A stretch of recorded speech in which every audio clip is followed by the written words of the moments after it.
Hello friends, গত 26শে মে আমি ঘুরতে গিয়েছিলাম বান্দরবান ও চট্টগ্রাম জেলার সীমান্তে অবস্থিত প্রান্তিক লেকে।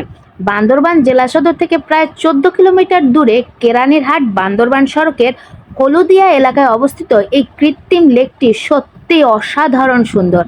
চারপাশে সবুজ বনভূমি, শান্ত পরিবেশ আর কোলাহল মুক্ত প্রকৃতি একদম নয়নে অন্তরে গেঁথে থাকার মতো। তবে একটি বিষয় আমাকে বেশ চিন্তিত করেছে, লেকে ঘুরে বেড়ানোর জন্য যে সোলার সিস্টেম বোট ব্যবহার করা হয় তার অবস্থা আরো উন্নত হওয়া প্রয়োজন বলে আমার মনে হয়েছে।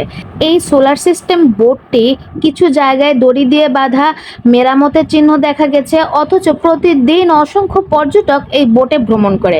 ব্যক্তিগতভাবে আমার পানিতে বেশ ভয় রয়েছে, আর বোটে ওঠার পর এর অবস্থা দেখে মনে হচ্ছিল কখন কি ঘটে যায় বলা কঠিন। তো বাংলাদেশের পর্যটন খাত যদি নিরাপত্তা ও অবকাঠামো উন্নয়নে আরও সরকারি বিনিয়োগ করা হয়, তাহলে পর্যটকদের আস্থা ও অভিজ্ঞতা দুটোই আরও ভালো হবে বলে আমার মনে হয়।